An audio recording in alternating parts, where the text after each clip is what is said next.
Hello, everybody. Captain Marty Brill here. It's Wednesday, August the 7th. Got a lot of things to talk about on the fishing front. Locally, fishing got a little tougher. Weather's got a little worse. We got tournaments going on above us. We got our local tournament coming up. Talk about all that and more. I'll be right back. Electricity, something I don't mix well with at all, and that's why I only trust the folks at ELS OBX. ELS OBX offers a variety of services from custom electrical installations to lighting design. ELS OBX has the experience and know-how to complete any job. They're committed to providing the highest quality lighting and electrical installations or service at affordable prices. Visit them online at elsobx.com to get a brighter idea of how shockingly awesome they are. See what I did there? ELS OBX, electrical and lighting solutions you can count on. When it comes to finding phenomenal seafood, you gotta go insane. That's right, stop into the Insane Seafood Market right there on Highway 64 in Columbia. Luke Midget and his crew work hard out on the water to make sure you have the freshest selection of seafood around. They provide a wide selection of fish, crabs, shrimp, oysters, and clams, just to name a few.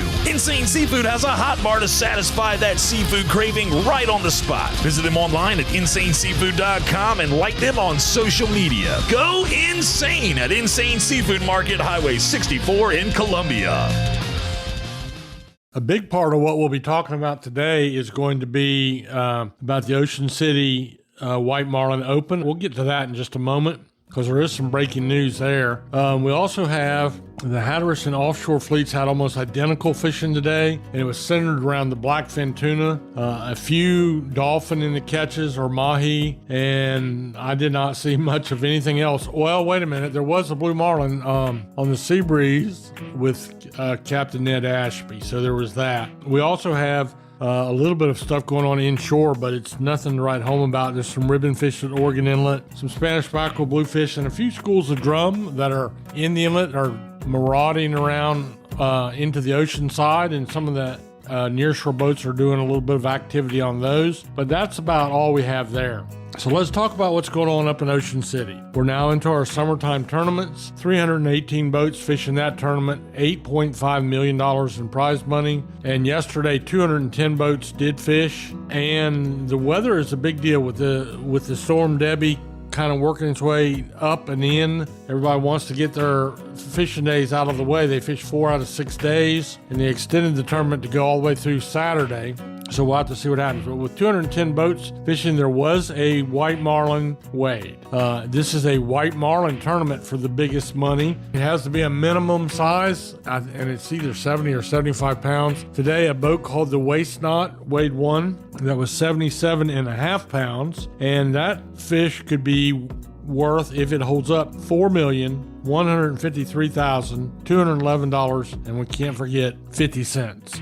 Incredible amount of money for a white marlin. Now, there is money for the blue marlins, but that is the Ocean City White Marlin Open. It's a historical tournament built around Ocean City's white marlin fishing, and that's why that fish is worth so much money. But keep in mind, white marlin don't get very big, so you got to be, let's just say it has to be 70 pounds to qualify, and then a really, really big white marlin, a really big one, would be 85 pounds. So, it's really a little bit hard when you have 318 boats fishing a tournament to pick a fish in that little narrow window of size. But a little over $4 million, you reckon those guys are going to have a long week?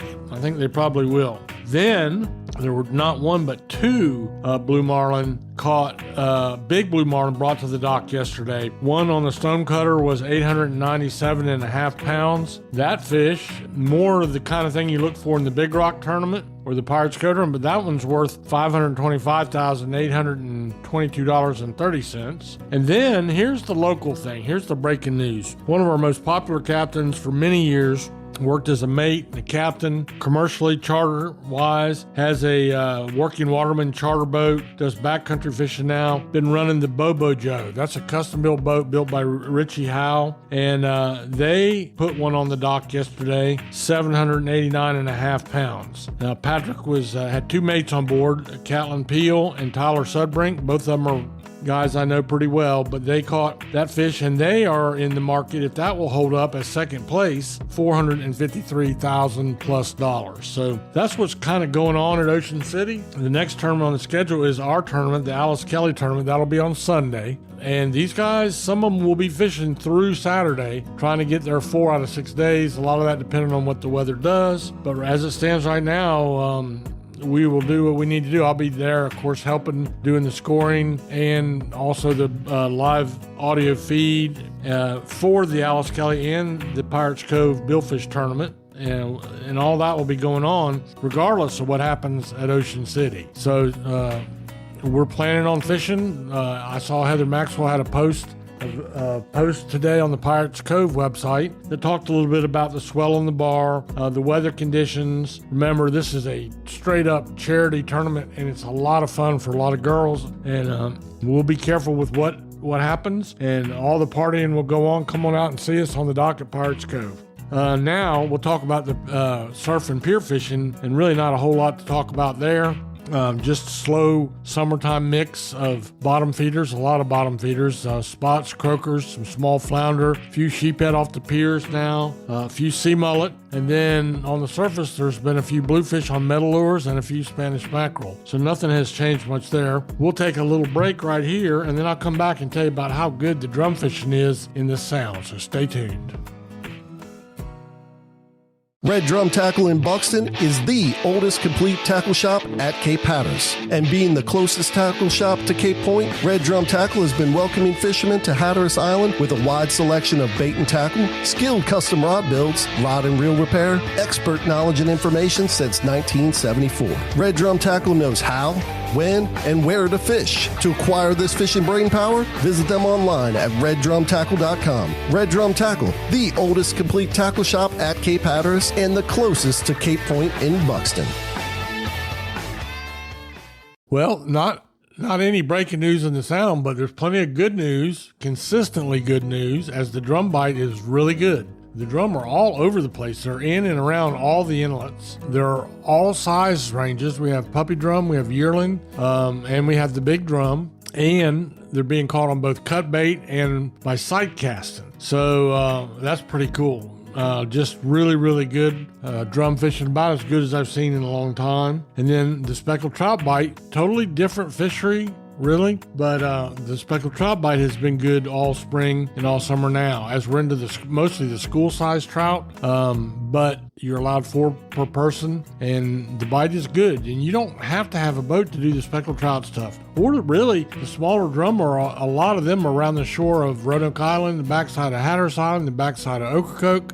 Plenty of places where you can park and walk to the sound. This time of year, you don't need waders. I would recommend a pair of tennis shoes, old tennis shoes, but get a tackle shop to rig you up with a good pop and plug and a grub behind that, or get a mirror lure. It's also a really good choice of baits, and go out there, and it's some of the most enjoyable, peaceful fishing there is to wade the backwaters of the Pamlico Sound. So keep all that in mind. And also, I had a listener asked me today, what happens to these boats if a hurricane comes up the coast? And all of our big boats usually have reservations to go to different places if a storm is to come. Now, when I was doing it, we would go up to Coin Jock Marina and have that great big prime rib they have there, and that's where we tied up. But nowadays, the insurance companies really prefer that the boats go to the boat yards and haul out of the water, put up on jacks, and these guys reserve those spots so they'll have a place. And some of them have been making those calls, and some of them are making plans to have that done. Gotta keep in mind, a lot of these people might not be local. They might live somewhere else or worried about their boat, so they will arrange to have someone move their boat to the boat yard and haul it out of the water. But keep in mind, I've had lots of experiences with friends that have taken hurricanes right on the nose. I always wondered about that policy of hauling them all out of the water, but you can't get far enough out of the way of a hurricane if it's a direct hit or if it's a powerful hurricane. So you do the best you can, and you definitely do what the insurance company tells you to do. So that's what's happening. A lot to talk about. Lost my voice today, but I think that's about it. We'll keep you posted. You can hear an update here every day on what's happening at Ocean City, and especially what's happening with our locals, who, by the way, way, including last year, won some major money at that tournament. Our guys are some of the best fishermen. Our hometown boys from Dare County are some of the best in the world. And it just never amazes me how people like Ron Whitaker and Big Wave Dave, Warren, and the list just goes on and on. Paul Spencer and the Spencer family, John Baylor, all those guys, when they roll into a tournament, they're a heavy favorite, and there's a good reason why. So we'll keep you posted. I hope you have a great day and a safe day, and may God bless you richly.